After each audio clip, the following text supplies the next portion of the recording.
Laisal Radio Lab Channel gi listener khudingmak putaram nokchari ngasisu anauba wari amamuk puduna lakchari wari asigi mamingna Launam Haibi Laina aduga wari asibu ibirakpina Moirang Lema Khuman adudi mayam punna wari asi taraga wari asi kamai towi haibado khangminarasi Memcha layong khangda kanna narakpadagi phamsenaduna leirami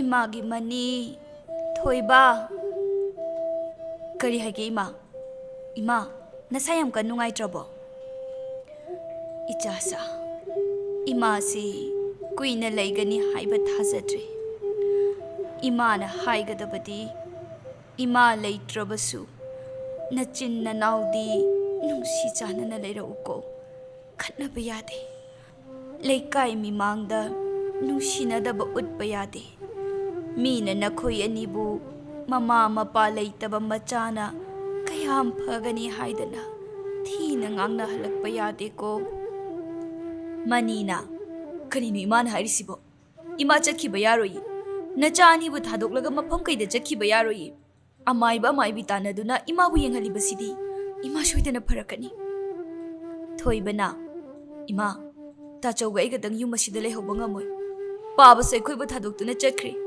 Ima su pabagi matung ilagi khaliba kaigino ima Memcha mapi tarai Magi Thoiba Mani Ima se nakoi anibo thadoktu na chatningba nattine he Ima na naraklibase phanadi kuire Ichani na ima bu layengnabu hotnabada khul kayadagi ahiba amaibi kaya kaurure tanare adubu sel tamak tinglaga tui Phagatpa kaubadi laitre Ima hingani thajatre Ima adumaina haigano nacha nungaiti Memcha wana momono I tanja aduda memcha sor chauna holai masado khangson sonsin kibagum tawi Imagi Thoiba Imagi mani Imase nang pabana kaure Ima chatlage ko wa makha taba nangda memcha thawai thakirami Ima Tachau Ima se kainom tawkhre Tachau Ima se amta hogdo Ima se hogalo Thoiba ikoi ni bu thadolaga chakhidu Ima se hogalo Baba su leite Ima su leitrabadi ikoi kamaina leho aibano Ima hogalo Machin manawani na kappa laubagi makhon tabada yumthangnabagi miyoising amadi leikaigi mi kharasu changnarei memchagi aroiba mathau mangam pangthoknaba sem sarami ahal lamana hai Thoiba mani lao namagi aroiba mathau mangam pangthoknaba taurasi numit takhibana hankhiba tare ne manina phagani pal Thoiba changu phiron honguro kumnaba taurasi hoi tachau asamna leikai miyam tawduna memchagi mathau mangam pangthokre Mau amana Mania Noibu amai baga yamna kaukibadaine ine du yengnaba Awitaima Fana kanadi hotnajabani adubu kanba ngamkhidri Nungaite ne ine du yam phabani Mani kari sakhumamda manunglomda changkhre Maudu machinda tumin sonjahawi Phabani da ine memchado Layong khangdane hek naraga kanba ngamkhidreda ko Adusu matai manaw animak Karigumba madi soidana leiramgani makhoigi mungshi Mani amadi Thoibana thongal yoramdai duda Ahal oirabi hanubi ama Makhoigi manakta nok-nok tuna lai Nakhoi anidi Onthong na nungsida Karigino abo Nang naikhoi nibu uraga noklibadi Aikhoi anise Hauzikte ima laikhidabagi Thawai asukwana lairiba matamsida Abong naikhoi bu uraga karimnariba karigino Nachin nanawgi nungsi mari Soidana tatkrani Thoibana Abok Kaidaw nungda ichilinawgi nungsi mari se thadaloi Tachauga aigani hingli makhaidi Maria se tatlaroi Yengo Nachin nanaw ani Amana amabu thajaba lairaroi Hairamduna hanubido chatkri Thoibana Ahal oisilakpagi mako khara chakpra kenum tawri masi ahal se Ima paba laitabasida ngangba yarani na pangangangjari oiramni Lao changasi Hoi tachau Asamna machin manawdu mama leitabagi nungaitaba kayaduna yumda leibadu nungaifam khangdi thakai mo haujinkri ꯑꯌꯨꯛꯀꯤ ꯃꯇꯝꯅꯤ ꯃꯅꯤꯅ ꯏꯃꯨꯡ ꯃꯥꯡꯒꯣꯜ ꯂꯣꯏꯁꯤꯜꯂꯤ ꯊꯣꯏꯕꯅ ꯁꯨꯃꯥꯡ ꯑꯗꯨ ꯋꯥꯏ ꯇꯥꯁꯤꯟꯗꯨꯅ ꯂꯩꯔꯤꯉꯩ ꯇꯟꯖꯥꯗꯨꯗ ꯃꯈꯣꯏ ꯈꯨꯜꯒꯤ ꯁꯅꯥ ꯁꯥꯕ ꯆꯥꯎꯇꯣꯟꯗꯨ ꯂꯥꯛꯏ ꯆꯥꯎꯇꯣꯟꯅ ꯅꯆꯤꯟ ꯅꯅꯥꯎꯗꯤ ꯊꯕꯛ ꯑꯣꯟꯊꯣꯛꯅ ꯐꯈ꯭ꯔꯦꯗ ꯅꯨꯄꯤ ꯂꯩꯇ꯭ꯔꯁꯨ ꯏꯃꯨꯡ ꯃꯅꯨꯡ ꯀꯥꯁꯦ ꯑꯣꯟꯊꯣꯛ ꯅꯥꯟꯅ ꯊꯝꯈ꯭ꯔꯦꯃꯤ ꯊꯕꯛ ꯇꯧꯕꯗ ꯃꯁꯥ ꯌꯥꯝ ꯅꯥꯜꯂꯤ ꯊꯣꯏꯕ ꯁꯨꯝꯖꯤꯠꯇꯨ ꯅꯥꯀꯟꯗ ꯂꯩꯁꯤꯜꯂꯒ ꯀꯩ ꯂꯩꯒꯦ ꯈꯨꯔꯥ ꯊꯥꯖꯗꯅ ꯑꯩꯈꯣꯏꯒꯤꯁꯤꯗ ꯂꯦꯡꯕꯤꯔꯛꯄꯕꯣ ꯍꯦꯔꯥ ꯑꯇꯩꯒꯤ ꯅꯠꯇꯦꯗ ꯊꯥ ꯈꯔꯒꯤ ꯃꯃꯥꯡꯗ ꯅꯣꯏ ꯃꯥꯅ ꯑꯩꯉꯣꯟꯗꯅꯦ ꯈꯨꯗꯣꯞ ꯑꯃ ꯁꯥꯍꯟꯕꯅꯤ ꯑꯗꯨꯕꯨ ꯑꯁꯥꯃꯟꯗꯨꯗꯤ ꯄꯤꯔꯝꯗ꯭ꯔꯤ ꯍꯧꯖꯤꯛꯅ ꯅꯃꯥꯁꯨ ꯂꯩꯈꯤꯗ꯭ꯔꯦꯗꯣ ꯑꯗꯨꯕꯨ ꯁꯅꯥ ꯁꯥꯕ ꯑꯩꯈꯣꯏꯗꯤ ꯁꯦꯜꯒꯤ ꯃꯔꯥꯡꯁꯦ ꯀꯥꯏꯅ ꯊꯝꯗꯕ ꯌꯥꯗꯦ ꯑꯗꯨꯅ ꯁꯦꯜꯗꯣ ꯂꯧꯁꯤꯟꯒꯦꯅ ꯂꯥꯛꯏꯕꯅꯤꯅꯦ ꯊꯣꯏꯕꯅ ꯀꯩꯅꯣꯅꯦ ꯍꯥꯏꯔꯤꯁꯤꯕꯨ ꯈꯨꯔꯥ ꯅꯣꯡꯃꯒꯤ ꯆꯔꯥ ꯇꯥꯜꯂꯒ ꯆꯥꯔꯤꯕ ꯑꯩꯈꯣꯏꯅ ꯀꯔꯝꯅ ꯁꯅꯥꯒꯤ ꯈꯨꯗꯣꯞ ꯁꯥꯔꯝꯗꯣꯏꯅꯣ ꯃꯅꯤꯅ ꯏꯃꯥ ꯂꯩꯇ꯭ꯔꯦꯅ ꯄꯪꯍꯥꯏ ꯍꯥꯏꯖꯤꯟꯕꯗꯤ ꯅꯠꯇꯦꯀꯣ ꯈꯨꯔꯥ ꯀꯔꯤꯒꯤ ꯑꯩꯅ ꯅꯣꯏꯗ ꯑꯣꯏꯗꯕ ꯉꯥꯡꯗꯣꯏꯅꯣꯅꯦ ꯅꯃꯥꯅ ꯁꯥꯈꯤꯕꯅꯤ ꯁꯣꯏꯗꯅ ꯂꯩꯔꯝꯒꯅꯤ ꯊꯤꯌꯨ ꯐꯅꯤ ꯈꯨꯔꯥ ꯑꯗꯨꯒ ꯄꯩꯁꯥꯗꯣ ꯅꯨꯃꯤꯠ ꯍꯨꯝꯅꯤꯒꯤ ꯃꯅꯨꯡꯗ ꯄꯤꯒꯗꯕꯅꯤ ꯉꯁꯤ ꯍꯌꯦꯡꯒꯤ ꯃꯊꯪ ꯈꯪꯉꯤꯀꯣ ꯀꯔꯤꯒꯨꯝꯕ ꯄꯤꯗ꯭ꯔꯕꯗꯤ ꯈꯨꯗꯣꯞꯇꯣ ꯑꯩꯅ ꯑꯃꯨꯛ ꯂꯧꯒꯅꯤ ꯄꯩꯁꯥꯕꯨ ꯀꯌꯥꯅꯣ ꯈꯨꯔꯥ ꯂꯨꯄꯥ 10 ꯈꯛꯇꯅꯤꯗ ꯑꯗꯨꯛ ꯌꯥꯝꯕ ꯄꯩꯁꯥꯗꯨꯗꯤ ꯑꯩꯈꯣꯏꯗꯤ ꯀꯥꯏꯗꯒꯤ ꯂꯧꯔꯨꯅꯤ ꯈꯨꯔꯥ ꯑꯗꯨ ꯑꯗꯥ ꯈꯪꯗꯦ ꯑꯩꯗꯤ ꯍꯪꯆꯤꯠ ꯄꯤꯗꯕ ꯌꯥꯔꯣꯏ ꯍꯥꯏꯔꯤꯁꯤꯅꯤ ꯑꯩ ꯆꯠꯂꯦ ꯇꯥꯆꯧ ꯀꯩ ꯍꯥꯏꯒꯦ ꯏꯃꯥꯅ ꯈꯨꯗꯣꯞꯇꯨꯒꯤ ꯃꯔꯝꯗ ꯇꯥꯆꯧꯗꯒ ꯍꯥꯏꯔꯝꯕ꯭ꯔꯥ ꯀꯩꯝꯇ ꯍꯥꯏꯔꯝꯗꯦꯅꯦ ꯀꯗꯥꯏꯗꯒꯤ ꯈꯨꯗꯣꯞꯅꯣ ꯈꯨꯔꯥ ꯆꯥꯎꯇꯣꯟꯅ ꯍꯥꯏꯔꯝꯃꯤꯁꯤꯕꯣ ꯐꯔꯦꯁꯦ ꯑꯩꯈꯣꯏ ꯑꯅꯤ ꯑꯃꯅ ꯑꯃ ꯇꯧꯔꯒ ꯄꯤꯗꯕꯗꯤ ꯌꯥꯔꯔꯣꯏ ꯅꯠꯇ꯭ꯔꯕꯗꯤꯅꯦ ꯌꯨꯝꯁꯤꯗ ꯂꯩꯐꯝ ꯈꯪꯉꯣꯏ ꯉꯥꯏꯍꯥꯛ ꯂꯩꯇ ꯂꯥꯛꯀꯗꯧꯔꯤꯕꯅꯤ ꯂꯥꯛꯑꯣ ꯆꯥꯛ ꯏꯁꯤꯡ ꯊꯣꯡꯅꯕ ꯇꯧꯔꯨꯔꯁꯤ ꯑꯍꯤꯡꯒꯤ ꯃꯇꯝꯅꯤ ꯃꯅꯤꯒꯤ ꯃꯪꯂꯥꯟꯗ ꯃꯃꯥ ꯃꯦꯝꯆꯥ ꯂꯥꯛꯇꯨꯅ ꯋꯥꯍꯩ ꯈꯔ ꯍꯥꯏꯔꯝꯃꯤ ꯏꯃꯥꯒꯤ ꯃꯅꯤ ꯎꯄꯨ ꯃꯅꯨꯡꯗ ꯄꯥꯛꯁꯤ ꯑꯃ ꯂꯩꯕꯅꯤ ꯃꯗꯨꯒꯤ ꯃꯅꯨꯡꯗ ꯈꯨꯗꯣꯞ ꯑꯗꯣ ꯌꯥꯎꯕꯅꯤ ꯈꯨꯗꯣꯞ ꯑꯗꯣ ꯑꯆꯝꯕ ꯈꯨꯗꯣꯞ ꯅꯠꯇꯦ ꯍꯧꯖꯤꯛ ꯍꯥꯡꯗꯨꯅ ꯌꯦꯡꯕ ꯌꯥꯗꯦꯀꯣ ꯍꯌꯦꯡ ꯅꯅꯥꯎ ꯅꯨꯄꯥꯅ ꯆꯍꯤ 10 ꯁꯨꯔꯕ ꯃꯇꯝ ꯑꯗꯨꯗ ꯍꯥꯡꯒꯗꯕꯅꯤ ꯑꯗꯨꯒ ꯈꯨꯗꯣꯞ ꯑꯗꯨ ꯃꯐꯝ ꯆꯥꯅ ꯊꯝꯂꯨꯒꯗꯕꯅꯤ ꯅꯠꯇ꯭ꯔꯕꯗꯤ ꯅꯆꯤꯟ ꯅꯅꯥꯎ ꯑꯋꯥꯕ ꯇꯥꯒꯅꯤ ꯑꯁꯤ ꯍꯥꯏꯔꯝꯗꯨꯅ ꯃꯦꯝꯆꯥ ꯃꯥꯡꯈ꯭ꯔꯦ ꯃꯅꯤ ꯃꯤꯀꯞ ꯊꯣꯛꯂꯛꯏ ꯍꯨꯃꯥꯡ ꯃꯔꯤꯛ ꯀꯥꯔꯤꯕꯗꯨ ꯇꯩꯊꯣꯛꯏ ꯀꯔꯤ ꯃꯪꯂꯥꯟ ꯍꯧꯖꯤꯛꯀꯤꯗꯨꯗꯤ ꯀꯔꯤꯅꯣ ꯏꯃꯥꯅ ꯍꯥꯏꯔꯝꯂꯤꯕꯁꯤꯡ ꯑꯗꯨꯕꯨ ꯀꯔꯝꯕ ꯈꯨꯗꯣꯞ ꯑꯣꯏꯔꯕꯖꯥꯠꯅꯣ ꯇꯥꯏꯕꯪ ꯑꯁꯤꯗ ꯂꯩꯔꯤꯉꯩ ꯃꯇꯝꯗꯗꯤ ꯈꯨꯗꯣꯞ ꯑꯗꯨꯒꯤ ꯃꯔꯝꯗ ꯀꯔꯤꯝꯇ ꯍꯥꯏꯔꯝꯕ ꯂꯩꯇꯦ ꯑꯩꯕꯨ ꯎꯄꯨꯗꯣ ꯍꯥꯡꯗꯨꯅ ꯌꯦꯡꯁꯤꯔꯥ ꯏꯃꯥꯅ ꯍꯥꯡꯕ ꯌꯥꯗꯦ ꯍꯥꯏꯕꯅꯤ ꯀꯔꯤꯅꯣ ꯍꯧꯖꯤꯛ ꯑꯩꯅ ꯇꯧꯒꯗꯧꯔꯤꯕꯁꯦ ꯇꯨꯝꯁꯨ ꯀꯟꯅ ꯇꯨꯝꯅꯤꯡꯉꯦꯗ ꯑꯩ ꯇꯨꯝꯃꯒꯦ ꯃꯅꯤ ꯇꯨꯝꯊꯒꯦ ꯍꯦꯛ ꯇꯧꯕꯒ ꯈꯣꯡꯖꯤ ꯃꯈꯣꯜ ꯑꯃ ꯇꯥꯔꯛꯏ ꯀꯔꯤ ꯃꯈꯣꯜꯅꯣ ꯃꯈꯣꯜ ꯑꯗꯨꯅ ꯃꯅꯤꯕꯨ ꯀꯧꯕꯒꯨꯝ ꯃꯅꯤ ꯐꯨꯛ ꯍꯧꯒꯠꯂꯤ ꯑꯗꯨꯒ ꯃꯈꯣꯜ ꯑꯗꯨ ꯀꯔꯣꯝꯗꯅꯣ ꯍꯥꯏꯅ ꯌꯦꯡꯂꯝꯃꯤ ꯁꯨꯝ ꯂꯥꯛꯄꯅ ꯇꯨꯔꯦꯜ ꯃꯄꯥꯜ ꯑꯗꯨꯗ ꯃꯁꯛ ꯃꯇꯧ ꯌꯥꯝꯅ ꯐꯖꯕꯤ ꯅꯨꯄꯤ ꯑꯃꯅ ꯇꯨꯔꯦꯜꯗ ꯃꯈꯣꯡ ꯌꯥꯟꯊꯗꯨꯅ ꯐꯝꯂꯒ ꯏꯁꯩ ꯁꯛꯂꯤꯕꯗꯨ ꯎꯔꯛꯏ ꯀꯅꯥꯅꯣ ꯑꯊꯦꯡꯕ ꯑꯍꯤꯡꯁꯤꯗ ꯏꯁꯩ ꯁꯛꯂꯤꯕꯁꯤ ꯍꯦꯂꯣꯏ ꯍꯥꯏꯕꯗꯨ ꯑꯣꯏꯔꯕ ꯖꯥꯠꯂ ꯃꯁꯤꯕꯣ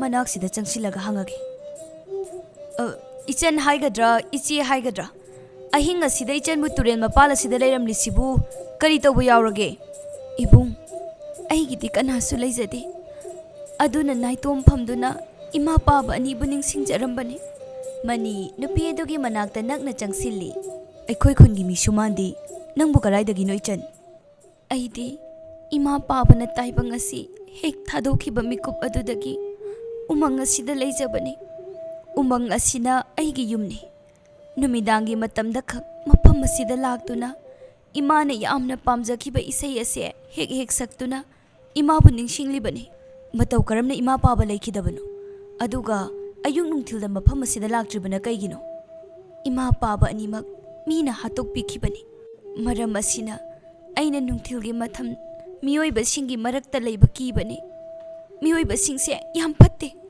ꯃꯁꯥꯒꯤ ꯈꯠꯂꯦ ꯃꯤꯅꯨꯡꯁꯤ ꯑꯃꯠꯇ ꯂꯩꯇꯦ ꯃꯈꯣꯏꯗ ꯑꯗꯨꯅ ꯑꯩꯕꯨꯁꯨ ꯑꯃꯨꯛ ꯍꯥꯠꯇꯣꯛꯄꯤꯈꯤꯒꯗ꯭ꯔꯥ ꯍꯥꯏꯅ ꯀꯤꯗꯨꯅ ꯊꯣꯛꯂꯛꯇꯕꯅꯤ ꯏꯕꯨꯡ ꯏꯆꯟ ꯃꯤꯑꯣꯏꯕ ꯈꯨꯗꯤꯡꯃꯛ ꯆꯞ ꯃꯥꯟꯅꯗꯕꯅꯤ ꯐꯠꯇꯕ ꯃꯈꯣꯏ ꯈꯔ ꯂꯩꯖꯔꯕꯁꯨ ꯑꯐꯕ ꯃꯤ ꯃꯌꯥꯝ ꯑꯃ ꯂꯩꯔꯤ ꯅꯪꯅ ꯐꯠꯇꯕ ꯃꯤ ꯈꯔ ꯊꯦꯡꯅꯔꯒ ꯃꯤꯑꯣꯏꯕ ꯂꯣꯏꯅꯃꯛ ꯐꯠꯇꯦ ꯍꯥꯏꯕꯗꯤ ꯌꯥꯝ ꯂꯥꯟꯒꯅꯤ ꯑꯩ ꯆꯠꯂꯒꯦ ꯅꯪꯁꯨ ꯑꯩꯕꯨ ꯃꯣꯏꯊꯦꯝ ꯇꯧꯗꯨꯅ ꯑꯩꯕꯨ ꯃꯥꯡꯅꯕ ꯁꯤꯟꯒꯦ ꯈꯟꯕ ꯃꯥꯜꯂꯦ ꯑꯩ ꯆꯪꯉꯒꯦ ꯉꯥꯏꯈꯣ ꯏꯆꯟ ꯀꯩ ꯍꯥꯏꯒꯗꯕ ꯋꯥꯠꯂꯤ ꯑꯩ ꯅꯪꯕꯨ ꯑꯍꯥꯟꯕ ꯎꯕꯃꯛꯇꯗ ꯅꯪꯕꯨ ꯅꯨꯡꯁꯤꯕ ꯐꯥꯎꯏ ꯅꯪ ꯑꯩꯒ ꯂꯨꯍꯣꯡꯉꯁꯤ ꯅꯪꯒꯤ ꯑꯀꯤꯕꯗꯨꯁꯨ ꯐꯅꯕ Umangda nupi nangna nathanta leibado yam nungaite. Aiga punna leisi. Asengbagira. Asengbagi. Aisu yare. Ado washak amadi nangna ngaktaba yaroi. Madu ngaklabadi ai nangga luhongba sida yare. Nangna ngakpa ngamloi hairadi nang hankro. Kari wasakno hairo. Ngamgani haina wasau. Mani khantaruba tawde. Nangnabu aiga luhongba yane hairabadi nangna haiba khuding ai yage. Aina nakhoida leiraba matung aina chatningba mafamda chatpa tawningba thabak tawbada nangna athingba amadi ayet apan amata piba yaroi. Aduga wahang amata hangbasu yaroi. Masi ngamgani hairabadi haujimak luhongshi. Mani wakhalda khalli. Kari matawno tawrisibo. Kari tawre pakhom amata pidrabadi ngammoi hairibra. Hoi yare ekem hairoi. Adudi sigi khudop ase aigi khudai asida sibiro. Mani khudop adu lauduna nupi aduda sibirami. Ngaihak asida mani gi wakhal pungon on khirami. Ado ijan gi mingbu kari kauge. Laina kawi. Laina paksai sakaminga yamchani. Asumna nongsu ngalaklami. Mani na laina bu mayumda puduna lakli. Mayum lakpagi lambida laikai mi singdu makoibu yengduna wa kaya hainarami. Ahal lamana. Karino ni mani na tawraklisibo. Laikai mi kana khanganda tumin luhongduna nupi ama puraklisibo. Hoini. Ngai khuni itaw. Nupi asi ubada isada akiba mapawini he. Naha amana. Ipu. Nupi asigi phazabana henkibana kiboiramni ko. Hai. Tumina layune. Nupi asigi khutta tariba dakpham masi asamba dakpham nati. Laikai khullasi karigumba mashoiduna thoklagani yengu ko. As ipusu nupi asigi phazaba khak yengba natana manung huna hek yengba malida. Hai tumina layune he noibo. Soidana laikai asi awaba tarani yengu thajadaba tawganu. Manina. Karino. Aigi nupi si uraga makoina chibon ngangnarise. Aigi nupi si phazabagi soidana oiramganida. Asumna mayum yauri. Manina. Thoiba. Ho thoiba. Kai hage tacho. Nangbu mapandam da thoklo launi he. Hoi tacho. Kainu tacho. Madi kanano. Natai mani. Kariya. Tacho bu karam kanda nupi koi khige. Asumna khangna balai radi. Ima lai ringai mayam khangno honglaga. Ima gi seba phangzaram labadi. Ima do kayam harauni tacho. Yarise. Ima do uhandaba haziti natai mapure edana. Lainana. Kona wari tawrasi. Ayam wari ngayak ta pothagi. Hoi lao imung changasi. Lainaga maniga nok tana changki. Kari noi khoi tacho sibu. Nahan khege iman manadida. Nok tana wari ga sabai ramisiba. Kainom di shoidana tawramani khangi. Kanadi. Kumhai yengba haiduni. Tanja aduda nahan gi hanubido amuk lai. Aina haidra. Nachin nanaw soidana hatnarani haidana. Ngasidagi haurabani kumhai. Hairamduna hanubido chatkri. Kadaidagi angawbino khangdi. Aikoi ichilnaw uba yadaba hanubisibu karino. Nakandagi yumthangnabagi ahal lamana. Hai thoiba. Mahak angawbi nate. Achamba hanubi amasu nate. Mahakna haiba wada soiba leitrabani ko. Achumba ngakta haibani. As. Gyan ga tadreda.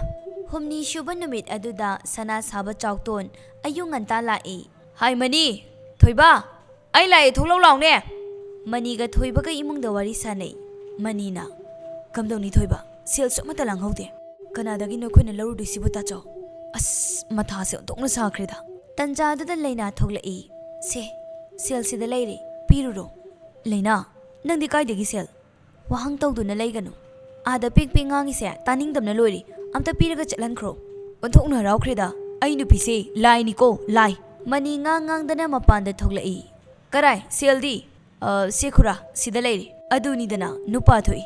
Khura chatle ko. Phani khura lengbiro. Sauton chatkhri. Thoiba wakhalda khalli. Kadaidagi paisa nite mana piraise. Ngarang ta lakpada ngairi. Aduga magi di mama mapaso amata leitrai. Ai wakhal silaita fam khangde.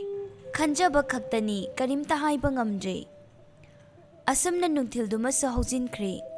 Ahingi matamni mi loina tumthana khraba tanja aduda laina tamna hogalai. Kadaida hapli bazano. Ngasai dagi thirisi phangdene se. Sigi upusidadi yaudre. ꯃꯁꯤꯒꯤ ꯎꯄꯨꯁꯤꯗ ꯑꯃꯨꯛ ꯌꯦꯡꯒꯦ ꯄꯣꯠ ꯆꯩꯁꯨ ꯑꯊꯣꯛ ꯌꯥꯝꯅꯕꯨ ꯊꯝꯈ꯭ꯔꯦ ꯀꯔꯤ ꯀꯔꯤꯅꯣ ꯁꯤꯕꯣ ꯑꯦ ꯁꯤꯗ ꯂꯩꯔꯦ ꯃꯁꯤꯒꯤ ꯄꯥꯛꯁꯤ ꯑꯁꯤꯅꯤ ꯑꯩꯅ ꯉꯁꯥꯏꯗꯒꯤ ꯊꯤꯔꯤꯕ ꯎꯄꯨ ꯃꯅꯨꯡ ꯑꯁꯤꯗ ꯌꯦꯡꯕꯗꯤ ꯌꯦꯡꯐꯝ ꯈꯪꯗ꯭ꯔꯦ ꯃꯁꯤꯒꯤ ꯐꯃꯨꯡ ꯑꯁꯤꯗ ꯊꯝꯃꯒ ꯍꯦꯛꯇ ꯌꯦꯡꯉꯒꯦ ꯍꯩꯃꯥ ꯌꯥꯎꯔꯦ ꯑꯩꯅ ꯉꯁꯥꯏꯗꯒꯤ ꯊꯤꯔꯤꯕ ꯈꯨꯗꯣꯞ ꯑꯗꯣ ꯌꯥꯎꯔꯦ ꯃꯁꯤ ꯁꯤꯖꯤꯜꯂꯒ ꯑꯩꯒꯤ ꯃꯥꯡꯈ꯭ꯔꯕ ꯁꯛꯇꯤ ꯄꯨꯝꯅꯃꯛ ꯑꯃꯨꯛ ꯅꯧꯅ ꯂꯧꯁꯤꯜꯂꯒꯦ ꯍꯤ ꯀꯔꯤꯅꯣ ꯈꯨꯗꯣꯞ ꯑꯗꯣ ꯃꯥꯡꯈ꯭ꯔꯦ ꯏꯈꯨꯠ ꯑꯁꯤꯗ ꯁꯤꯕ ꯐꯥꯎꯕ ꯁꯤꯗ꯭ꯔꯤ ꯀꯔꯥꯏꯗ ꯂꯣꯠꯈ꯭ꯔꯦ ꯑꯁ ꯂꯥꯛꯆꯩꯗ ꯀꯥꯟꯅꯗꯦ ꯇꯨꯝꯁꯤꯟꯅꯔꯒꯦ ꯑꯩꯅ ꯊꯕꯛ ꯑꯁꯤ ꯇꯧꯏ ꯍꯥꯏꯕ ꯈꯪꯍꯟꯕ ꯌꯥꯗꯦ ꯈꯨꯗꯣꯞ ꯑꯗꯨ ꯐꯪꯗ꯭ꯔꯤ ꯐꯥꯎꯕ ꯌꯨꯝ ꯑꯁꯤꯗ ꯂꯦꯡꯗꯅ ꯑꯩ ꯂꯩꯈꯤꯅꯤ ꯂꯩꯅꯥꯗꯣ ꯑꯃꯨꯛ ꯇꯨꯃꯤꯟ ꯆꯪꯗꯨꯅ ꯇꯨꯝꯈ꯭ꯔꯦ ꯑꯌꯨꯛꯀꯤ ꯃꯇꯝꯅꯤ ꯉꯁꯤꯗꯤ ꯃꯅꯤꯗꯨ ꯃꯃꯥꯅ ꯊꯝꯂꯝꯕ ꯈꯨꯗꯣꯞ ꯑꯗꯨ ꯈꯪꯌꯦꯡ ꯌꯦꯡꯅꯤꯡꯂꯛꯏ ꯏꯃꯥꯅ ꯍꯥꯏꯕ ꯎꯄꯨꯗꯨ ꯑꯩ ꯑꯃꯨꯛꯇ ꯌꯦꯡꯉꯨꯒꯦ ꯀꯔꯤꯅꯣ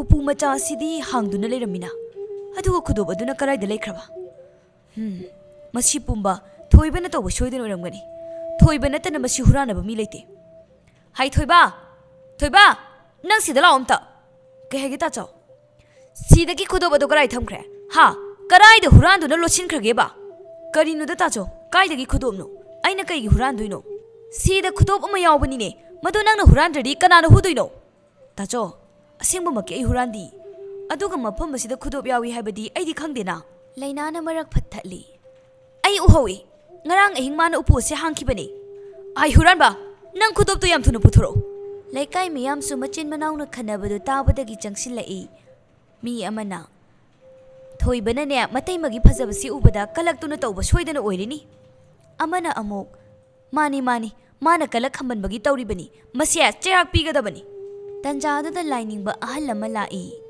ꯂꯥꯏꯅꯤꯡꯕ ꯑꯗꯨꯅ ꯉꯥꯏꯈꯣ ꯀꯔꯤ ꯇꯧꯕ ꯌꯥꯎꯔꯦ ꯃꯅꯤꯅ ꯏꯃꯥꯅ ꯊꯝꯖꯔꯝꯕ ꯈꯨꯗꯣꯞ ꯑꯃ ꯃꯥꯅ ꯍꯨꯔꯥꯟꯗꯨꯅ ꯂꯣꯏꯁꯤꯟꯈ꯭ꯔꯦ ꯉꯥꯏꯈꯣ ꯀꯅꯥꯅ ꯍꯨꯏ ꯍꯨꯗꯦ ꯍꯥꯏꯕꯗꯨ ꯈꯪꯅꯕ ꯎꯃꯪ ꯑꯁꯤꯒꯤ ꯃꯅꯨꯡ ꯈꯔ ꯆꯪꯁꯤꯜꯂꯒ ꯁꯨꯔꯨꯡ ꯑꯃ ꯂꯩꯕꯅꯤ ꯁꯨꯔꯨꯡ ꯑꯗꯨꯒꯤ ꯃꯅꯨꯡꯗ ꯆꯪꯂꯒ ꯃꯤꯡꯁꯦꯜ ꯑꯃ ꯂꯩꯕꯅꯤ ꯃꯤꯡꯁꯦꯜ ꯑꯗꯨꯗ ꯍꯪꯂꯨꯆꯣ ꯁꯣꯏꯗꯅ ꯑꯆꯨꯝꯕꯗꯣ ꯇꯥꯛꯂꯛꯀꯅꯤ ꯃꯅꯤ ꯊꯣꯏꯕꯒꯤ ꯃꯈꯨꯠ ꯆꯤꯡꯉꯒ ꯂꯥꯎ ꯆꯠꯁꯤ ꯂꯥꯎ ꯑꯩ ꯑꯁꯦꯡꯕꯗꯣ ꯈꯪꯗꯅꯗꯤ ꯇꯣꯛꯑꯣꯏ ꯃꯆꯤꯟ ꯃꯅꯥꯎꯗꯨ ꯆꯠꯈ꯭ꯔꯦ ꯂꯩꯅꯥꯅ ꯃꯈꯣꯏ ꯑꯅꯤꯅ ꯑꯁꯦꯡꯕ ꯆꯨꯝꯕ ꯈꯪꯗ꯭ꯔꯤꯉꯩ ꯑꯩ ꯀꯔꯤꯅꯣꯃ ꯇꯧꯗꯕ ꯌꯥꯗꯦ ꯑꯁꯦꯡꯕ ꯈꯪꯍꯟꯕ ꯌꯥꯗꯦ ꯃꯅꯤ ꯑꯃꯗꯤ ꯊꯣꯏꯕꯗꯨ ꯎꯃꯪꯒꯤ ꯃꯌꯥ ꯌꯧꯔꯛꯂꯤ ꯊꯣꯏꯕꯅ ꯇꯥꯆꯧ ꯀꯩꯅꯣ ꯏꯁꯥꯁꯤ ꯏꯆꯤꯡ ꯆꯤꯡꯅꯩ ꯑꯩꯈꯣꯏꯒꯤ ꯇꯨꯡꯗ ꯃꯤ ꯑꯃ ꯏꯟꯅꯔꯛꯄꯒꯤ ꯁꯥꯎꯟ ꯐꯪꯉꯤ ꯇꯥꯆꯧ ꯌꯨꯝꯗ ꯍꯜꯂꯁꯤ ꯀꯔꯤ ꯉꯁꯤ ꯑꯆꯨꯝꯕ ꯈꯪꯗ꯭ꯔꯤ ꯐꯥꯎꯕ ꯌꯨꯝꯗ ꯍꯜꯂꯣꯏ ꯇꯧꯁꯤꯟꯅꯔꯛꯀꯅꯨ ꯑꯩꯅ ꯑꯆꯨꯝꯕ ꯈꯪꯈ꯭ꯔꯅꯤ ꯍꯥꯏꯗꯨꯅ ꯄꯪꯍꯥꯏ ꯍꯥꯏꯖꯤꯜꯂꯛꯀꯅꯨ ꯑꯩꯕꯨ ꯀꯤꯍꯜꯂꯛꯀꯅꯨ ꯅꯪꯅ ꯐꯅ ꯀꯤꯍꯜꯂꯁꯨ ꯑꯩ ꯌꯨꯝꯗ ꯁꯨꯡꯍꯟ ꯍꯜꯂꯣꯏ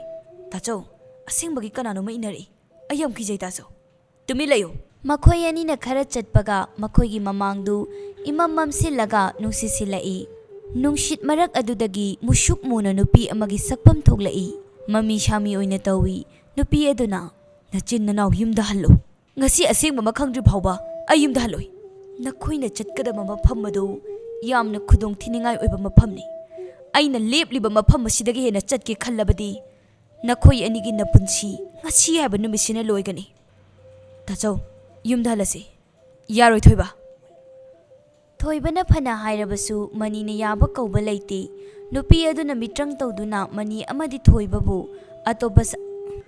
ꯑꯇꯣꯞꯄ ꯁꯪꯁꯥꯔ ꯑꯃꯗ ꯄꯨꯔꯛꯂꯦ ꯊꯣꯏꯕꯅ ꯀꯔꯥꯏꯗꯅꯣ ꯇꯥꯆꯧ ꯑꯩꯈꯣꯏꯅꯤꯅ ꯂꯥꯛꯂꯤꯕꯁꯤꯕꯣ ꯈꯪꯗꯦ ꯇꯨꯃꯤꯟꯅ ꯆꯠꯂꯨ ꯃꯤꯡꯁꯦꯜ ꯑꯗꯨ ꯐꯪꯗ꯭ꯔꯤ ꯐꯥꯎꯕ ꯊꯤꯒꯗꯕꯅꯤ ꯀꯔꯤꯅꯣ ꯉꯁꯤ ꯊꯣꯛꯏꯕ ꯊꯧꯗꯣꯛ ꯑꯁꯤꯕꯣ ꯇꯟꯖꯥ ꯑꯗꯨꯗ ꯃꯤꯔꯣꯟ ꯊꯣꯛꯄ ꯎꯆꯤ ꯑꯃꯅ ꯅꯈꯣꯏ ꯑꯅꯤꯗꯤ ꯃꯐꯝꯁꯤꯗ ꯀꯩꯗꯧꯔꯤꯕ ꯃꯁꯤꯒꯤ ꯎꯆꯤ ꯑꯁꯤꯗꯤ ꯇꯥꯏꯕꯪ ꯃꯤꯔꯣꯜ ꯉꯥꯡꯉꯤꯅꯦ ꯊꯣꯏꯕ ꯅꯪ ꯀꯅꯥꯅꯣ ꯃꯇꯧ ꯀꯔꯝꯅ ꯑꯩꯈꯣꯏꯒꯨꯝꯅ ꯋꯥ ꯉꯥꯡꯉꯤꯕꯅꯣ ꯇꯥꯆꯧ ꯑꯩ ꯏꯁꯥꯁꯦ ꯂꯩꯐꯝ ꯈꯪꯗꯦ ꯃꯁꯤꯒꯤ ꯎꯆꯤ ꯑꯁꯤ ꯃꯍꯩ ꯍꯩꯕ ꯃꯥꯜꯂꯤ ꯃꯥꯒꯤ ꯋꯥꯗ ꯊꯥꯖꯕ ꯊꯝꯒꯅꯣ ꯇꯥꯆꯧ ꯑꯩꯈꯣꯏ ꯑꯅꯤ ꯂꯝꯕꯤ ꯑꯣꯏꯅ ꯊꯤꯁꯤ ꯇꯥꯆꯧ ꯌꯦꯡꯉꯣꯏ ꯅꯈꯣꯏ ꯑꯅꯤꯅ ꯃꯐꯝ ꯁꯤꯟꯕ ꯊꯨꯡꯅ ꯆꯠꯂꯕꯁꯨ ꯅꯈꯣꯏꯒꯤ ꯑꯣꯏꯕ ꯇꯥꯏꯕꯪ ꯑꯗꯨ ꯌꯧꯕ ꯉꯝꯃꯣꯏ ꯅꯈꯣꯏ ꯑꯅꯤꯅ ꯊꯤꯔꯤꯕ ꯃꯤꯡꯁꯦꯜ ꯑꯗꯨ ꯌꯧꯅꯕ ꯑꯩꯅ ꯊꯤꯟꯕꯤꯒꯦ ꯂꯥꯛꯑꯣ ꯑꯩꯒꯤ ꯇꯨꯡ ꯏꯜꯂꯛꯎ ꯍꯥ ꯅꯪ ꯃꯐꯝ ꯈꯪꯕ꯭ꯔꯣ ꯑꯗꯨꯗꯤ ꯌꯥꯝ ꯐꯔꯦ ꯑꯩꯈꯣꯏ ꯑꯅꯤꯕꯨ ꯃꯐꯝ ꯑꯗꯨ ꯌꯧꯅꯕ ꯄꯨꯕꯤꯌꯨ ꯑꯩꯒꯤ ꯇꯨꯡ ꯏꯜꯂꯛꯎ ꯅꯈꯣꯏ ꯑꯅꯤꯕꯨ ꯑꯁꯣꯛ ꯑꯄꯟ ꯑꯃꯠꯇ ꯌꯥꯎꯍꯜꯂꯣꯏ ꯇꯥꯆꯧ ꯑꯩꯗꯤ ꯃꯥꯅ ꯍꯥꯏꯔꯤꯁꯤ ꯊꯥꯖꯗꯦ ꯃꯥꯅ ꯄꯨꯕ ꯃꯥꯏꯀꯩꯗ ꯆꯠꯀꯨꯝꯁꯤ ꯑꯩꯈꯣꯏꯅ ꯑꯣꯏꯅ ꯊꯤꯖꯁꯤ ꯌꯥꯔꯣꯏ ꯑꯩꯈꯣꯏ ꯃꯥꯒꯤ ꯃꯇꯨꯡ ꯏꯜꯂꯒ ꯆꯠꯀꯗꯕꯅꯤ ꯑꯩ ꯑꯁꯦꯡꯕ ꯈꯪꯗꯅ ꯇꯣꯛꯑꯣꯏ ꯊꯣꯏꯕ ꯃꯅꯤꯅ ꯌꯥꯝꯃꯟꯗꯕꯗꯒꯤ ꯎꯆꯤ ꯑꯗꯨꯒꯤ ꯃꯇꯨꯡ ꯏꯟꯗꯨꯅ ꯆꯠꯂꯝꯃꯤ ꯈꯔ ꯆꯠꯄꯒ ꯁꯨꯔꯨꯡ ꯑꯃ ꯂꯩꯔꯝꯃꯤ Uchi aduna surung manung aduda mani amadi thoibabу pushinduna lai. Manina, he uchi, kaigino nang nai khoibu surung manung asida puraklibadi. Karino nang nai khoi dining ise? Yengo, masida lairi, nakhoina thiriba mingsel achumba ngangbadu. Uri machin manau ani dusu, phi amuba mana kupshinduna lairiba mingseldu. Thoibana, karigino mingsel asibu phi amuba sina kuptuna thamidi. Uchi aduna, aduburo. Achumba khangning mi lakpa matamda khak yengba yai. Adu natana mi ama hektana yengba yadi. Maram asina phina kupshinduna thamlibani. Aduga amuk khaktadagi hena hanjin hanjin yengbasu yadi. Phare adudi ai hana yenglage. Uchina phare phi asigi manungda changu aduga yengba yarani. Aduga asengba pumnama khangani.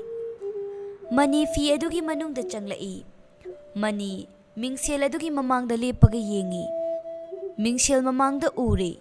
Manaw nupa thoiba madi magi nupi lainana nungsinana wari saduna lairibadu aduga amana lairaba kana leijadraba amagum phijet phigai setuna nakanda lairibadu uri. Aduga thoibana thang paiduna mayamba bu hatki tanaribadu uri. Madu ubada mani ting sokpa makai saukhre manaw nupa bu hatki khankhre. Thoibana tajau kai urake khangde. Uchi eduna nangi muk yenguro thoiba. Thoiba muk changduna yengi. Madudana mabu mayambana hatna bhotnaribadu uri. Madu ubada thoiba wakhal yamna nungairamdi. Uchi eduna hauzikti nakhoi anigi asengba khangabanina lao. Ai nakhoi gi yum phawba thinbirage. Mani amadi thoiba uchi na mitrangi taibang adudagi mayum phawba thilaklammi. Mayum yorabada manina. Thoiba nang apaba angang nate. Nang na natay mabu nongmata natay moina ude. Nang na mabu nang inupi amagum ui. Aduga aibu suhat na basinba. Fay, nang asidi khangani. Laina, thoiba, mani, ahumda sumangda leptu na khatnari. Tanja aduda atiyadagi numitki mangal na laymayda nga na yeksilai aduga hayrai. Ngasidagi hauraga asengba hek khangdriba phawba nakhoigi laikai asi numit taba lairaroi. Nungthilgum nganduna adumak lairagani. Aduga asabagi changsu hena hengatlagani. Laikai miyam singshu numitki maisa aduna leiba ngamlamdre. Tanja asida laikai miyamda hanubi adu laktuna hairammi. Masi pumnamak machin manaw aduna thokhanbani. Machin manaw adubu waraklaba matamdada khullasi ingna leigadabani. Laikai miyam huptuna lai manina. Mayam kaido bayawrage. Nungsagi maisa asina aikoi leiba ngamdre. Nakhoi nachina nawna lalaga aikoi pumnama wahanba. Masidi khare henmali. Aduga nara leirabadi nakhoi khulasi thadoktuna chatkro. Natraga aikoi mayam changduna hatokro haibro. Manina. Masi pumba thoibena thoanbani. Mana aigi nupibu matai mani haina nongmada khande. Tumina maga khangladuna aibu hatnaba thorang tori. Masi hatlasi mayam. Mabu hatlasi mayam. Mayam huptuna hatlasi khulgi khongnangda punduna mai thagadabane haina waripnarami. Mani amadi miyam tawduna thoibabu khongnangda punduna mai thagi tawringai lainingba ahalladu amuk lai. Ngaikho. Nakhoina tawriba thabak asi yamna lale. Manina. Ipuna yenglu haibagi matung ina mafam aduda chatuna yenglure. Aduga mana aigi nupibu lawge tawribani. Aibu hatki silibani.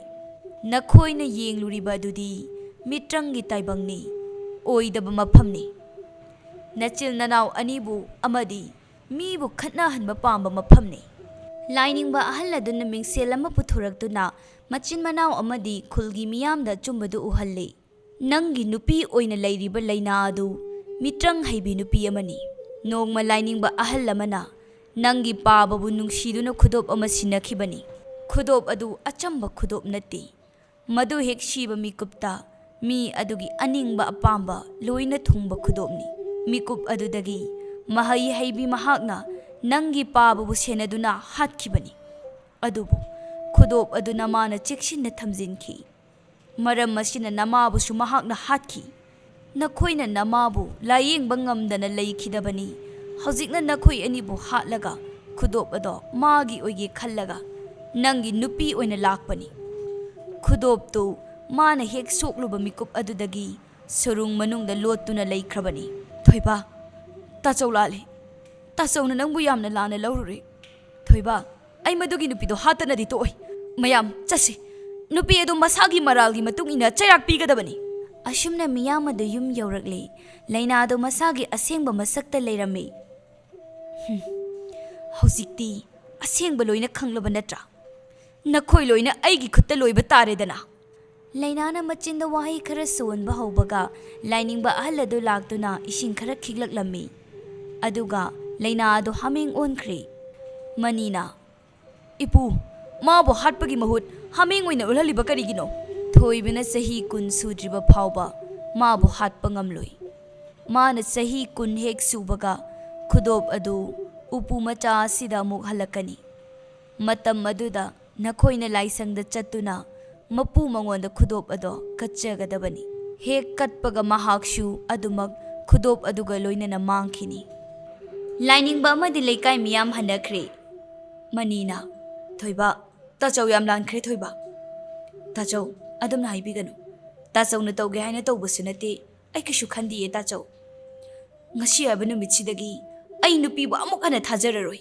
ꯅꯨꯄꯤꯁꯨ ꯑꯃꯨꯛ ꯍꯟꯅ ꯊꯤꯔꯣꯏ ꯅꯨꯃꯤꯠ ꯑꯁꯤꯗꯒꯤ ꯃꯆꯤꯟ ꯃꯅꯥꯎ ꯌꯥꯝꯅ ꯅꯨꯡꯉꯥꯏꯅ ꯂꯩꯈꯤꯔꯝꯃꯤ ꯊꯣꯏꯕꯅ ꯆꯍꯤ 10 ꯁꯨꯔꯕ ꯃꯇꯝ ꯑꯗꯨꯗ ꯂꯥꯏꯅꯤꯡꯕ ꯅꯨꯄꯥ ꯑꯗꯨꯅ ꯍꯥꯏꯔꯝꯕ ꯈꯨꯗꯤꯡ ꯑꯃꯠꯇ ꯆꯤꯊꯗꯅ ꯄꯥꯡꯊꯣꯛꯈꯤꯔꯝꯃꯤ ꯑꯁꯨꯝꯅ ꯏꯪꯅ ꯆꯤꯛꯅ ꯄꯥꯟꯈꯤꯔꯝꯃꯤ ꯃꯇꯥꯡ ꯑꯁꯤꯗ ꯉꯁꯤꯒꯤ ꯋꯥꯔꯤ ꯑꯁꯤ ꯂꯣꯏꯁꯤꯟꯖꯔꯤ ꯋꯥꯔꯤ ꯐꯖꯅ ꯏꯕ ꯉꯝꯕ ꯑꯩꯈꯣꯏꯒꯤ ꯆꯦꯅꯦꯜꯗ ꯋꯥꯔꯤ ꯍꯥꯞꯅꯤꯡꯕ ꯂꯩꯔꯒꯁꯨ ꯄꯥꯎ ꯑꯗꯨꯃꯛ ꯐꯥꯎꯖꯟꯕꯤꯔꯛꯎ ꯍꯣꯔꯔ ꯑꯃꯗꯤ ꯊ꯭ꯔꯤꯂꯔ ꯏꯕ ꯉꯝꯕ ꯌꯥꯎꯔꯒꯁꯨ ꯑꯗꯨꯃꯛ ꯄꯥꯎ ꯐꯥꯎꯖꯟꯕꯤꯔꯛꯎ